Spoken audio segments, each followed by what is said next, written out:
Welcome to another episode of the Federal Newswire's Business of America podcast with your host, Jerry Rogers. Welcome to another edition of the Business of America. And it seems we're real heavy on innovation and health policy, healthcare. And there's a reason for that. There are so many interesting entrepreneurs who are engaged in the public square, making life easier, healthier, wealthier for the rest of us. And so in that vein and on these topics, our guest today is JP Errico, who has written for Real Clear Policy and Real Clear Health. Of course, I'm the editor of both, but JP is an executive. He has founded companies. He's an entrepreneur, which again is the focus of this program. It's modeled after Roosevelt's man, woman in the arena, the doers, not those who criticize, but those who actually get into the arena and make things happen, the doers of America. He is an inventor. And our audience knows that I have a special place for those who invent things. I might be a frustrated inventor myself. I thought when I was a kid I could invent a one-person submarine, so I could go off the coast of the Jersey Shore and explore the ocean. And I used to see advertisements for these things in the back of comic books. Anyway, but JP, thank you for joining us. Introduce yourself to our audience, please. Sure. Thanks for having me. JP Errico. Trying to live up to that introduction. I've been an inventor for a number of years, engineering background, and got involved in going to law school, which was a bit of a diversion, but helped me do some of that patenting work that you were talking about as well. 250 patents. This is incredible. I know many. Pardon me? I'm getting up there in years. But I because of the work I do, I'm in the company of men and women who have patents, and this is extraordinary to me. It's extraordinary to have 5 patents, but to have 250. I'm going to put you on the spot, and I don't know the answer to this, which is always dangerous, right? Never ask the question you don't know the answer to. But do you remember your first patent and how it came about? So can you tell us a little bit about that? I do. Actually, it's kind of interesting. The very first patent that I wrote for myself was in a class while I was doing a joint degree at Duke University. I was doing a law degree and an engineering degree, and it happened to be that there was a patent class on writing patents, and it was actually in the engineering school, believe it or not, run by an MIT professor, or a professor who had gone to MIT, who was now at Duke. And I wrote one. Actually ended up inventing 2 things in that class, one of which I gave to a classmate because he couldn't come up with something. So ended up getting 2 patents out of the process there. One was for a composite material, and the other one was for a self-tuning guitar. So no kidding. Kind of fun stuff. Yeah, you know what? I'm a frustrated guitar player as well. I'm young enough still, JP, when I hear a good rock and roll song, I can only enjoy it if I picture myself singing it on stage. I'm still in that phase of life where I think I could jump up on stage. I like Irish music though, and so now a lot of Irish folk songs, and that I think I can do, but I haven't tried it to my kids' delight. They wouldn't like me jumping on stage. Let me ask you this, and I joked with you about it off mic before we started. What is your field of expertise right now? The field of medicine, the field of innovation that you are active in right now? Well, it's been a long and winding road that's gotten to me to where I am right now. It's neuroimmunology is what you mentioned. It's neuropsychoimmunology is really the full breadth of it. And I'm using it as a way to get into understanding everything from what happens in gestation that leads to neurodevelopmental issues like autism, schizophrenia, ADHD, all the way through the end of life, and understanding aging and longevity, and how we can use different parts of our bodies that are not necessarily always thought of as involved with things like autism or things like aging, and recognizing that we can modulate things in our nervous system to help us avoid things like neurodevelopmental problems and help us live longer and live healthier. Well, when you think of fitness and wellness, even mental wellness, there are exercises we can do. There are diets that we can make sure we're following. But when it comes to this, what is it? How can people be healthier in this area? Well, I always tell my kids that the number one thing I was looking for them to be was happy. But next after that was I wanted them happy, healthier, and smarter. And now I'm adding one more, which is and to live as long as possible. The things you're talking about that we've known for thousands of years are things like the yoga deep breathing techniques, things like just being social and being around other people in a loving environment. We know that exercise and good diet are really, really important.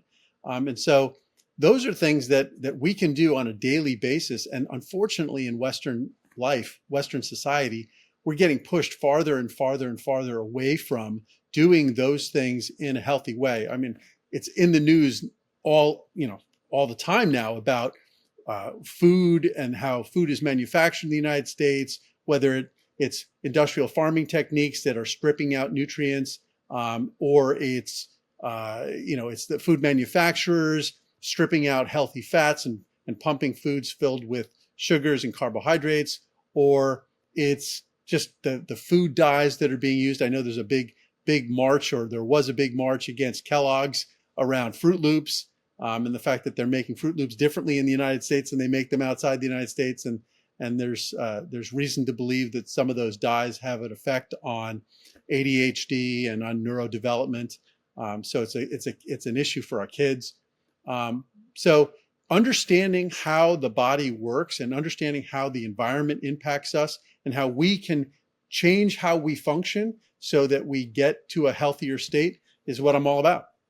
It's interesting, and this is somewhat a side note, but even as a small child, I remember my mom and my dad telling us to speak positive thoughts, to speak out things that are positive. My mom would say, I grew up in a devout Christian home, and she would say things like, don't speak curses on yourself.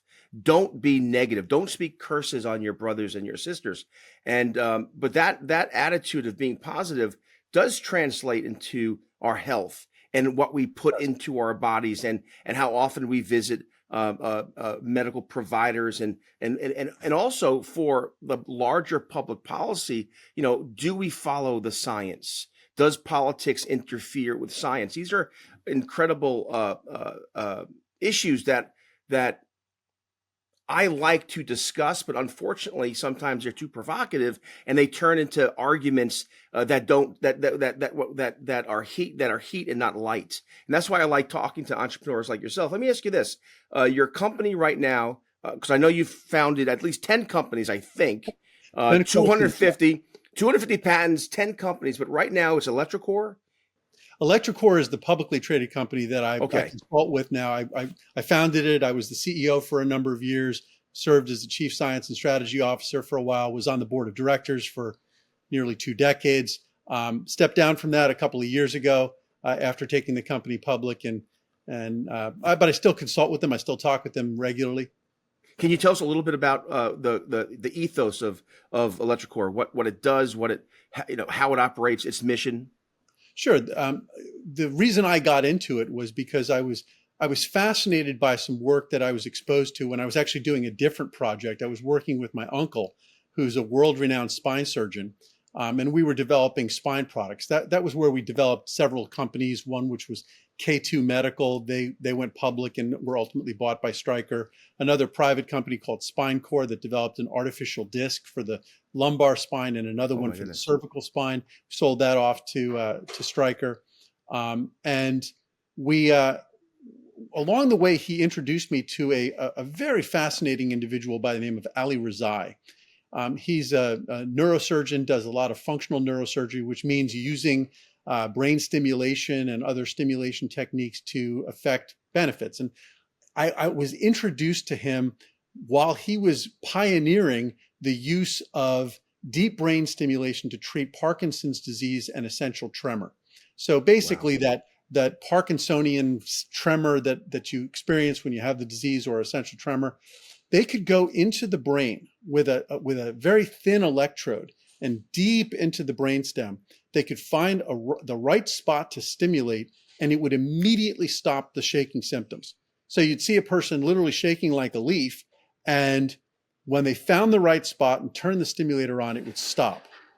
I mean, it was miraculous. It's amazing. It truly is. It's the closest thing to magic you could ever see. In fact, I think there's some YouTube videos of people who have these implants put in. They with a little magnetic wand, they can turn them on and off. When they turn it off, they start shaking again like they have, Parkinson's, and then they turn it back on and it just stops, and they're back to moving fluidly again. So I viewed that as the closest thing to magic I had ever seen. And I knew that I wanted to get into it, but I was in the middle of running another company and developing some technology to get it through the FDA, and ultimately sold that off. But when we sold it off, I knew that that's what I wanted to do. I want to get involved in finding something fascinating to do in the neuromodulation space. And that's where we hit on using the vagus nerve, which is what ElectroCore is all about, using the vagus nerve. That was my next question, so I'm glad you brought it up. It's a fascinating field.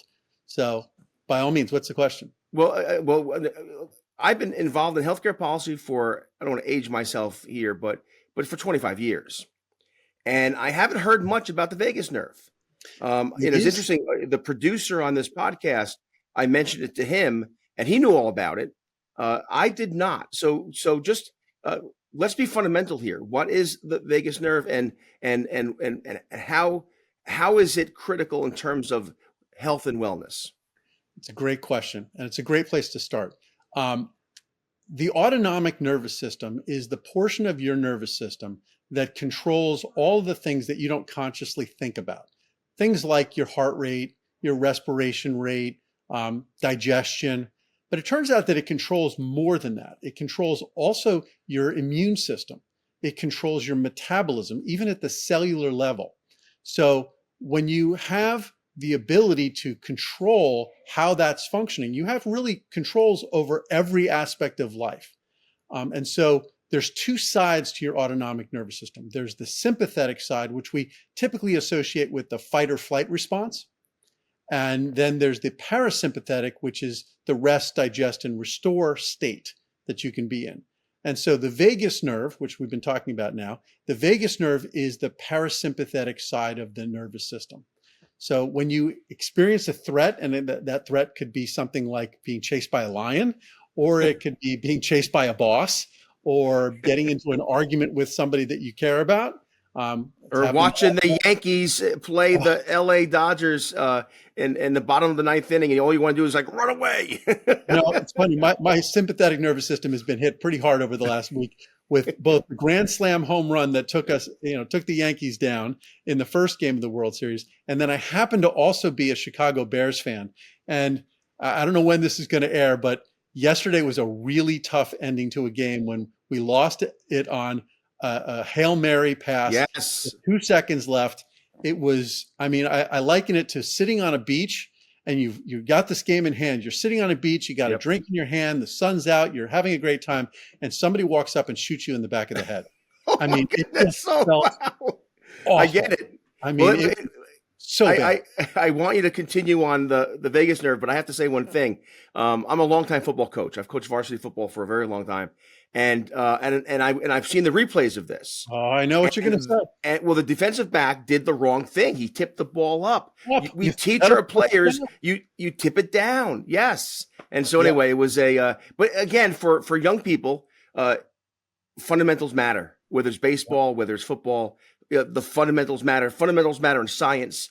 So let's get back to the vagus nerve and where you were. Yes. So the way I got into this was, as I said, I knew that this felt like magical. This idea of using stimulation of the nervous system to affect a benefit. And what I was looking at was something that this guy, Ali Rezai, had told me, which was anytime anybody had cut a nerve, and as a result of cutting the nerve, gained a benefit for health, that the opportunity was there to stimulate the nerve to get that same benefit. And so I was literally kicking around in my office, in my home office, on a Saturday afternoon, avoiding my wife asking me to rearrange the kitchen with her. And I looked it up, and I found that there were studies. In this case, it was a study from my birth year, from 1968, where they had taken dogs and they had sensitized the dogs so that the dogs would become allergic to eggs. And then they exposed the dogs to eggs and gave them what would be lethal anaphylactic reactions. Right. But what they did was they cut the vagus nerve in some of these animals, and all of the animals that had the vagus nerve cut survived the challenge. And so I put 2 and 2 together and said, I wonder whether or not if we stimulate the vagus nerve, we could stop an anaphylactic reaction. And so I was in a position to move the project forward. We moved it forward. We went to Columbia University Hospital in New York, worked with some research anesthesiologists that we were put in contact with, and we did it. We stimulated the vagus nerve and showed that we could stop a lethal anaphylactic reaction from taking place. And so we're talking about 2006, early 2006 when we did this work. That led to studying asthma, got great results in an asthma study. About 4 years later, when we were about to go into a major clinical study, my research partner, who was also an MIT grad, physics PhD, he discovered a way, or we figured out together a way to make that therapy deliverable non-invasively. So with a handheld device, holding something up to your neck, you could stimulate and cause this response to take place. So sort of changed our position. We were initially thinking it was only going to be used in the emergency room. And all of a sudden it was something that people could use in the privacy of their own homes anytime they wanted to. And it just opened the doors to this being something that everybody in the world could potentially use. Wow. So there's a line in the movie Moonstruck. And I'm an Irish guy from the Bronx, and my favorite movie is Moonstruck. And people kind of laugh at that because it's a romantic comedy, with shares in it. But regardless, there's a line in the movie where they're it's a great foodie movie too. If you like food, it's a great food movie. Anyway, they're at a restaurant, and the main character, an older lady, walks home with a gentleman who's an NYU professor, and he makes an awkward pass at her. And she says something like, what you don't know about women is a lot. Mm-hmm. And I'm thinking here, and that comes to mind because what we don't know about new cures and therapies and treatments and science and innovation is a lot. I mean, again, this is an area where I have worked my entire life on the policy side, and you're saying things to me that I've never heard of. Yeah. And so why is that? The way I describe it is we have the most complicated machines in the universe. Our brains, our bodies, they're the most complicated systems we've ever had to deal with. And we have no instruction manual. We have spent the last 10,000 years trying to figure out how it works. And unfortunately, for better or for worse, over the last several hundred years, and especially in the last 100 years, we've become incredibly reductionist as to how we approach things.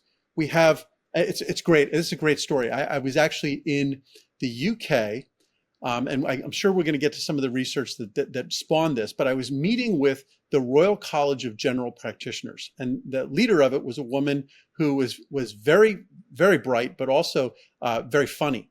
And I started explaining to her an experience that I had had with a gastroenterologist.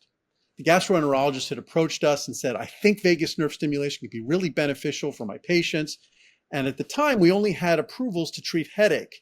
And I said to the guy, I said, listen, I bet you that many of your patients actually have migraines. Why don't you check it out? And he said, I have no idea if that's true or not. Maybe 1 out of 10. He called me back a week later and he said, I'm actually really embarrassed to tell you this. Actually, the way he said it is like I'm gobsmacked. And he said, there are more than 50% of my patients who have severe migraine problems, and I had no idea. And the problem is, and the way the head of the GPs, the Royal College GP said it, says, that's because you were talking to a partialist. And I said, what's a partialist? She's like, well, you might refer to them as specialists, but we refer to them as partialists They know everything there is to know that we know now about that organ that they've studied, but they know nothing about everything else. And that's unfortunately the problem. That's why I'm gravitated towards integrative medicine physicians, functional medicine physicians who recognize that when you take a reductionist view of things, you get up close and personal, but you get to know the tree at the expense of knowing the forest. And we need to know the forest and Yes. so that's a lot of stuff there. But I mean, but no, sure. you were able to, in a minute or so, articulate what might be a core problem in terms of our healthcare system. Even like you're talking about being a specialist, right? Our healthcare system isn't a single system. We have Medicaid, Medicare, TRICARE, veterans. We have private insurance. We have county programs, state programs, charity programs, patient assistance programs. We are a crossword puzzle of healthcare systems, primarily focused not on health, but on who's paying. And we have Right? agencies, and we have associations like the American Diabetes Association or the American Heart Association.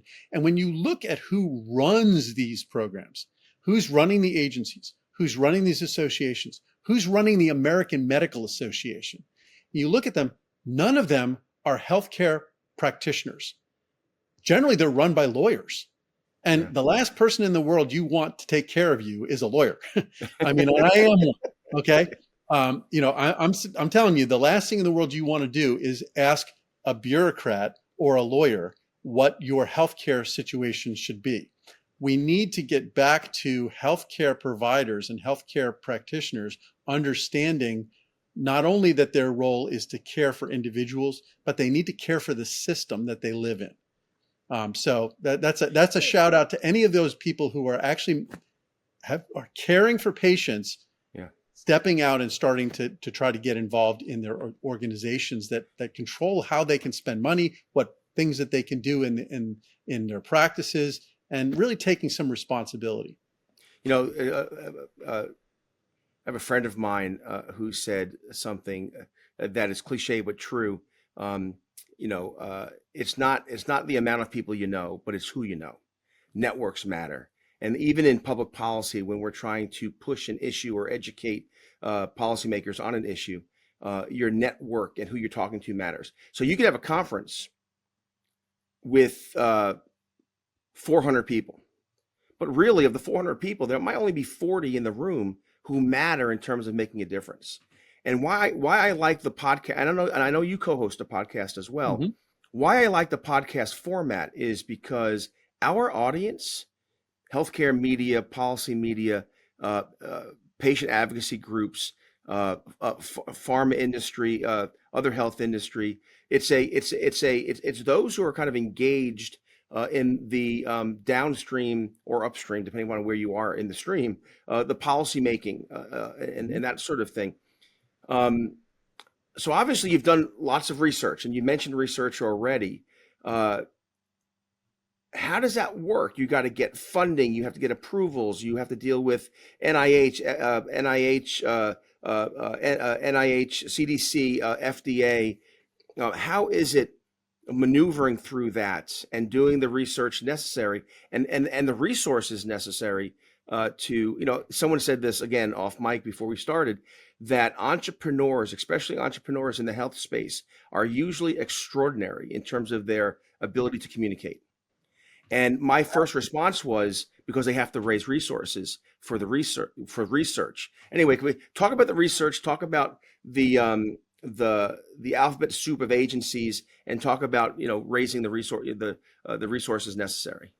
Sure. So I'm going to take that in a bit of a reverse order, because the way I got into this was, as I said, I stepped into it because my uncle, who was a world-renowned spine surgeon, recruited me. I was a patent attorney at the time, to help him develop his ideas. And it turned out that the two of us together were very inventive, and that I had a lot of ideas also. And so by doing what we did initially, which was to license products out, and to get revenue from a licensing standpoint, that gave us the initial seed capital to start operating companies. And one of them was the company I mentioned before that created the artificial discs. That company was sold off. That was my first interactions with venture capital. Wish I could say that it was as positive as it sounds, but those are always challenging. They like to control everything, and they typically don't know anything. That's the case. That's the case everywhere. I'm finding it in Congress or in the agencies or in where people who don't know want to control. It's a problem. So I'll give you a funny story. I started this company, and within 24 months we sold it off. For a price tag that was 24 times the amount of money that we had put in. So it was a very good deal. At least at the time, it was considered to be a really groundbreaking deal. And the law firm that had represented me asked me to come out to their law firm's annual meeting. And they had me talk in a fireside chat kind of thing. And then they put up on the panel 3 venture capitalists. And so when the time came to do the question and answer, I raised my hand. And I said, let me ask you, before I get started, I just want to know how much time in an operating company, in an operating capacity, managerial capacity, the 3 of you have. Have you ever spent time in the company working as opposed to being in finance? And the first guy said none. The second guy said none. The next guy said, hey, I'm an engineer. Out of college, I worked at Wang Computers for 2 years. I said, did you have anybody working under you? He said, no. I said, so collectively, the 3 of you have 2 years working in an operating company, and none of you have any managerial experience. And yet, when you put money into a company, you automatically assume that because you're putting the money in, that your decisions and your thoughts and your ideas as to how that company should run supersede the decision-making and the ideas of the founders, who collectively have 100 years worth of experience in that industry, and they know their business. They know that, they got to the point where you were interested in putting money in, but you're not interested in their decisions. How does that work? Well, I got to tell you, the lawyers who brought me out there were very concerned that I had insulted these people who are their clients. I'll tell you, every one of them asked me tried to take me to dinner. So it was, it was an interesting statement about how venture capital works and doesn't work. They're so happy that they say, oh, we have, 20% of our companies have succeeded. And I think to myself, that's because 80% of them failed because of your decision making. If you had listened to the founders, if you had listened to the people who knew how to run that company up to the point where you put money in, then it probably would have been a success. It's interesting because this is a truism in many fields. And that 80-20 rule is something that applies in other fields as well. Eventually, we should get to a point where again, if you're not worried about who owns it or who invented it, like Washington D.C., we're in D.C. In Washington D.C., there is a not invented here problem. So in other words, if it's your idea, I don't want to run with it.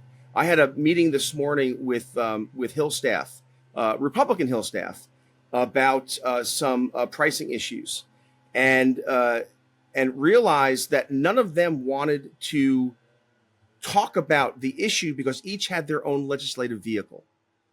And so it was so they wanted to talk about their vehicle and how that one's not going to work because we don't have the votes or we don't have enough bipartisan support. And I was 45 minutes on the line, and we ended the call and nothing was advanced. I think this is a problem in medicine and science. It's a problem in research and those who deal with entrepreneur ventures, but it's also a big policy and political problem too.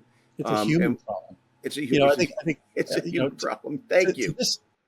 Billy Joel, I think in the song "The Entertainer" says it perfectly. He says, "I rub my neck, I write them a check, and they go their merry way." And that's really it's about greasing the wheels. It's terrible, but it is just it's a fundamental thing about human beings. They're inherently lazy. They're inherently out for their self-interest, and sometimes that's really important. I mean, I think that the the invisible hand of economics, from 400 years ago, and John Smith, yeah. Yep. The idea of the everyone looking out for his own best interests ultimately is the most efficient allocation of resources, et cetera. That's true, but when it turns out it's all about image and it's all about who gets the credit, I hearken back to that. I think that was on the desk of one president. I can't remember which one. Buck stops here. No, that was Reagan. I know that, but the one that said, "It's amazing what you can accomplish if you don't care who gets the credit." Yes, absolutely right. It's Adam Smith, by the way, but yeah, Adam.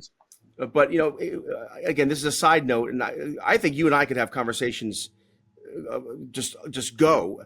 But I realize that, and I'm born 1969, so we are the same generation X, right? Mm-hmm. We're leaving our children and their children with all kinds of mess ups, whether it's the budgets or how we deal with science or whatever. We really do need a lot of change. But here's the thing, and it fits in what you just said. I think Gen Z and Gen Alpha, which is after Gen Z, they're going to fix it. And not because they're better or smarter, because they have to. It's like a force play at second base. Why is he out? Why is he tagging the bit? Because he must. I think that we're leaving such problems that regardless of human nature of being lazy or procrastinating, or even being involved in self-interest, it's going to be in their self-interest to fix the broken things that we're leaving them, which is kind of hopeful for me that I think, like, my kids, Gen Z, and I have one generation Alpha, my son. I think they're going to fix all this, and I'm hopefully going to be around to see it. Let me ask you about this real quick, because I know we're running up on time here. How is it dealing with the bureaucracies? Now, look, I believe that the public health community is critical to public health. They make good decisions and bad decisions. When they follow science, it works out. When they follow politics, it goes sideways. There's lots of criticism, but there's also lots of scientists and practitioners and experts who are true public servants. But that being said, how's been your experience with the public health community? I think by and large, that's true. I think that it's populated at the level that we have to interact with them to get things through, with people who care. They really, the FDA in particular, they are caring people. They are interested in making certain that things that they approve are safe. As one person once said to me, at the end of 20 years, they get a gold watch. But if they screw up, they're in front of the Senate. Yes. Oh my goodness. Yes. There's right. A lot of CYA that goes on. Yes. And another person once said to me, and I think it's absolutely true, that the moment they approve something, they lose control. While it's still under their rules and having to, once it's out there in the marketplace, they've lost control. How it gets used, off label, et cetera, they don't have a lot of control over. In fact, they have almost none. And so it's really important for them to keep things locked down until they're absolutely certain that they're not going to end up in front of, a Senate hearing and people dying or children being hurt or something. No, you're right. Risk averse, is interesting. And we'll wrap things up. I know your time is precious, but you mentioned Reagan. Ronald Reagan used the Bruce Springsteen song "Born in the USA" as a patriotic rah-rah song at his rallies. But Bruce meant it as a criticism. It was a song critical of the Vietnam era policies and how we treated our veterans and how we treated working people in America. But to your point, once Bruce let that song out, once it was on the radio, people could interpret it and use it any way they wanted to. It didn't make a difference if Bruce thought it was a protest song. Reagan thought it was a praise America song. And again, it's and I get it. Just so our audience kind of thinks of it in a different manner. But you're right. Once the FDA, NIH, just recently there was the CDC's ACIP committee, which does vaccine policy. Mm-hmm. Vaccines are controversial and provocative right now, yes, they are. And they just had a meeting where they lowered the age of pneumonia vaccines from 65 to 50, which has all kinds of implications for payers and also the schedule and doctors talking to patients about vaccines. But they recommended two medicines. They could have only recommended one, and that could have been controversial. My point is that everything seems to be on edge now. They have to worry about not just what happens once the product is released, but even their decision making is being examined in a way. I feel like we need to. I'm going to toss out something here that's going to be controversial, and Please. you guys decide whether or not you want to keep it in or not. Okay. Okay. There's been a lot of talk about vaccines over the last decade or more, and a lot of the talk is about whether or not it causes autism and things like that. And there's lots of studies that suggest that no, the mercury in it doesn't cause autism. Here's my take on it. Okay. Yeah. And I'm gonna take off a lot of. I don't care what you're gonna say. We're leaving it in because I like controversy. Right, well, I'm gonna take off both sides. Okay. So here's the deal.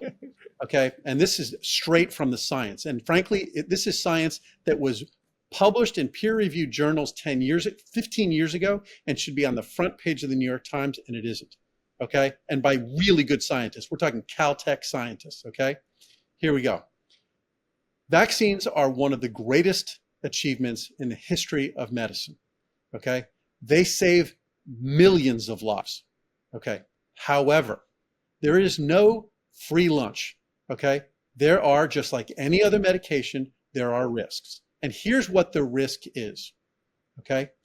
Autism and schizophrenia and other neurodevelopmental conditions are sometimes, and by sometimes I mean like probably at least a third and possibly as much as 2/3 of those cases occur as a result of inflammation that is triggered in either inside the mother during gestation or after, in the early stages of the first couple of years of life. Okay. Now, there is a genetic component to these things. There's a predisposition. However, when you give a vaccine, you are triggering an immune response. You are causing the immune system to become inflamed. It has to. That's how they work. And for a minority of people who are predisposed, that leads to the immune cells in the brain that are responsible for building the brain to become distracted and dysfunctional. And as a result, it can cause things like autism or lead to schizophrenia or other things.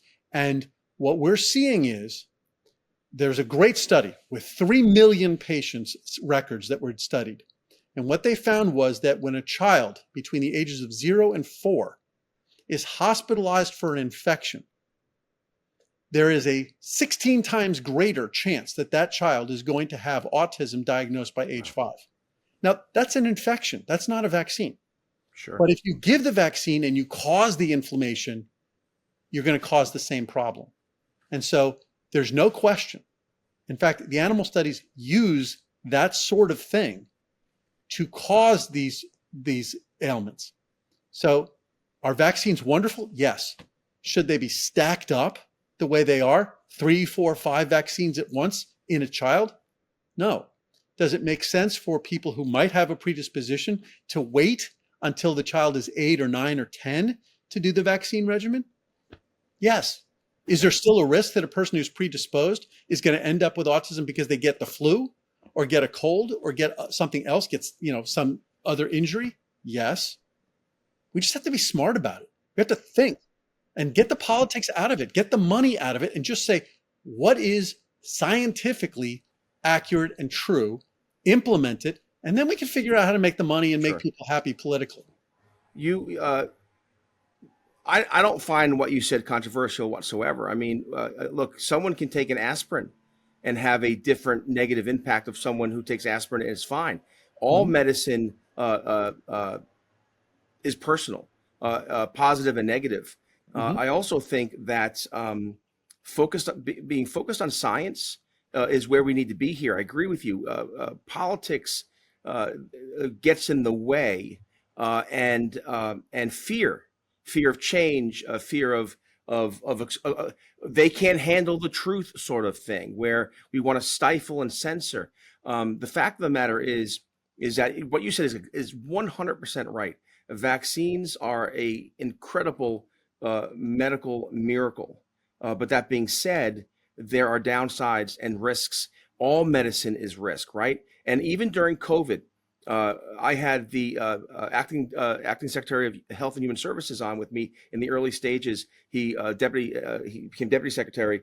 Eric Hargan was on with me on my radio program, and he said, "Look," he said, "for children, they're not vectors of the spread. For children, this is not a pandemic. For children, you have to really weigh the risk of giving them the vaccine versus the risk of not.